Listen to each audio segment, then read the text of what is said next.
programs. Sub-projects of MK Ultra blow you away. We went over that already. If you missed it, it's too bad because it was great programming. You're not going to get it anywhere else on all the crap you're watching on all the other stations. Well, anyway, hope you're enjoying us here on Stop Bitch and Start a Revolution with me, Silly Wat Willie and Buzzy Zipwhack here in our pot field. Absolutely, folks. We're growing it. We're knowing it.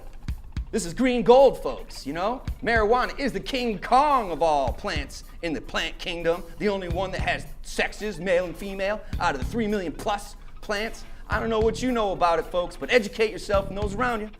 Now, what are we gonna do, Buzz? We did MK Ultra. Finally, we showed... Destroyed by design? America. Was it destroyed by design? Did we give all our national parks over as biospheres to the UN in collateral for the national debt? You better believe we did. Wake up, or wake-o, people. This country is going down the crapper, and if you keep sitting there on the crapper doing nothing, well, at least pray to God while you're on it. All right, so that was season 2 in a nutshell, man. We rocked and we rolled. We showed you some stuff perhaps you may not have ever been aware of, and if we weren't here doing this volunteer work, showing our heart and souls, making ourselves transparent before you, well, where would you learn it? Well, anyway, we're grateful for the constitutional right to free speech right here. Now, I don't know how much time we got left to this program, but we can't have too much time. Yeah, we got a few more minutes.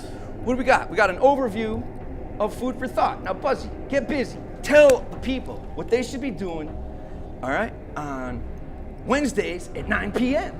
You should be tuning in to Nutmeg TV right here on Channel 5 in the Plainville area, and you'll check out Food for Thought, where we have been trying to all point towards a single subject, or basically, really, there's 2 subjects. One is the global governments, the New World Order, and which ultimately seems to lead to the second coming of Christ when you kind of start to take it into a whole Gestalt method or a Gestalt view of the world. And that's how we see it. We ain't going to be shy about telling them. We just did the Abrahamic covenant and the pyramid, God's message written in stone.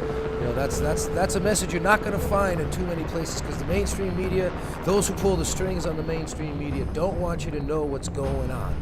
They don't want you to be able to think freely for yourselves, because this is not only a war on drugs, that's just one of the symptoms of the disease, because this is all really a battle for your mind. Absolutely. And that's what it is, because you cannot be free if you cannot think freely. And freedom of thought is where it all starts.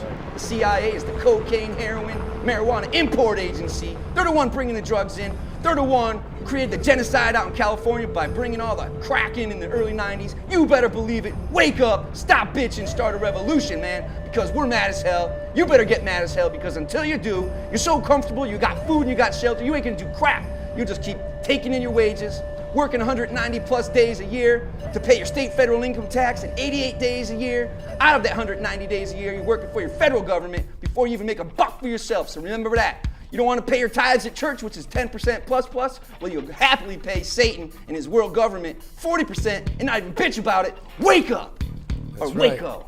None are more hopelessly enslaved than those who falsely believe they are free. Yeah, you tell it again, you know, Buzz. and that's, say that again. None are more hopelessly enslaved than those who falsely believe they are free.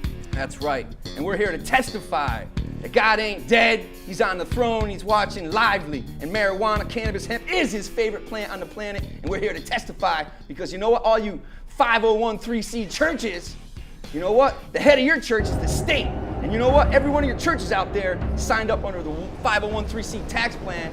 Let me tell you something, folks. Those churches out there trying to make you a cookie-cutter Christian, that's churchianity. Without a vision, people, guess what? You perish. Without knowledge, people, you perish. You know, and that's what's happening. Our leaders, what are they doing? They're selling off the infrastructure of our nations. They're selling the highways to Spain and all these different countries so they can put tolls on them and keep track of you.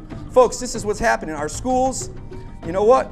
You know they're dumbing the kids down, man, all right? And what's going on with our industry? We're shipping it out of the country while our borders are left open. So what? We can have all the Mexicans and any other person who wants to walk on up through it. And now we opened up the borders for the trucks from Mexico to come in. Let me tell you something, man. We have to wake up, because if we don't wake up, Our leaders are going to continue to take this country right down the crap hole. Well, they're always declaring war on something, and that's something, I kind of wanted to point out here, Here we are in another real shooting war over in Iraq. They're about to, they seem to be preparing for war to go into Iran, but that was not the whole point. We are a warring nation, folks. I mean, we like to think of ourselves as a peaceful nation, as peaceful people. We're constantly declaring war on drugs, on poverty, on inflation, on education, on illiteracy, war this, war that. Have you ever thought about trying to make it peace? Right. Plain and simple. Simple. Try to make some peace with it. And how about the dollar value? What's going on? Remember, folks, we were on the gold standard, First 125 years. That's right. Constitution says what? Congress shall do what? Regulate the value of the coin thereof. Right. Silver and gold, folks. Well, guess what? That was gone a long time ago when this country was declared bankrupt in 1933. 1971, we were legally taken off the gold standard, or 70, I'm not sure which one it was, thereabouts, by Nixon. And then, guess what? We sparked up a deal with the Saudis, so we went from the gold standard to the oil standard. And guess what? When, what's his name, the meatball who we killed, Saddam, who was planted in there by the CIA, guess what, folks?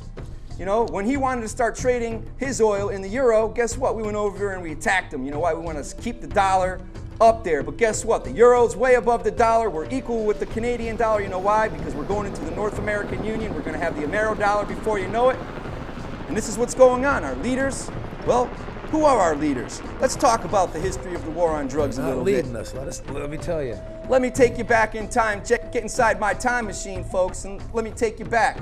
All right, to before when Skull and Bones down in Yale University was formed, all right, to about the time of the Boston Tea Party. Well, at the Boston Tea Party just wasn't a tea party about, taxation. It was also a revolt against the East India Trading Company, who held a monopoly on opium. Now, they were trading opium over in China. Let me tell you, folks, where did all that money go that they made from the opium trade hundreds of years ago? Well, it didn't evaporate, folks, because money don't evaporate. It just changes hands. All right, so let's tell you where that went, folks. It went into the Eastern liberal establishment. All right, we're talking about the East Coast of this country. All right, we're talking about the controllers of this country. All right, and the Eastern liberal establishment got that money. All right, and when they got that money, before I go too far, Buzzy, all right, let's talk a little bit about Russell and Taft. Now, Russell made his money from the Perkins Syndicate. The Perkins Syndicate, there's a bunch of New Englanders names. The Perkins, the Lawes, the Forbes, the Cushings, the Sturgis, the Delanos, the Lowe's, and it goes on and on. All these people, these families from New England made their money from the opium trade. Now, where'd that money go? Well, let me tell you. The Order of Skull and Bones, Chapter 322, was founded at Yale University in 1933 by William Huntington Russell and Alphonso Taft. The order was incorporated as the Russell Trust in 1856. Now, where do you think they got their money? Let me tell you. From opium, from drugs. These are the same people who are in cahoots with the Federal Reserve. When you look at all the 15 seniors who get tapped, or juniors or whatever, seniors that get tapped to join the order, let me tell you something, folks. When you follow and you see where they get plugged in, all right, one of them happened to be plugged in as the first banker of the bank in Russia after the Russian Revolution in 1917, the Bolshevik Revolution. Now you say, why do you bring that up? Because who funded the Bolshevik Revolution? I may be getting ahead of myself, but it's none other than the family, the cartel of Rothschild, Rockefeller, all those foundations that are tax exempt, that are trying to Sovietize us. And if you didn't know that, all right, there was the Reese, what was it? The Reese, put up by Congress back in the 50s. Norman Dodd did a research on all these tax exemption foundations, the Fords, the Carnegies, and all these exempt foundations who are giving money to socialists, Marxists, Leninists, Marxists, to do what? To Sovietize our country so that we have no way towards freedom, so that the Council on Foreign Relations, through the Bilderberg and the other auxiliary group of the Bilderberg, can roll us safely into the North American Union, which is incrementalism towards world government. They had the Economic Union of Europe. Same things going on right now here, folks. Wake up, stop bitching, start a revolution, educate yourself and those around you. Otherwise, you're going to find yourself in a heap of bullcorn.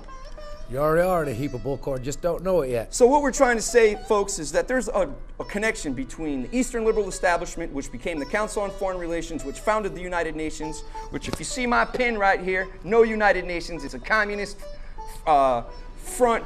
It's a non-government organization, but yet they're getting power from all these countries that don't have what we have, and what we have is the Bill of Rights and the Constitution. Wake up, people, or wake up. If you want to induce yourself with something that you can grow for the purpose of spiritual enhancement, for recreation, or for a good time while you're having sex, well, so be it. And it's government. No one in the government has a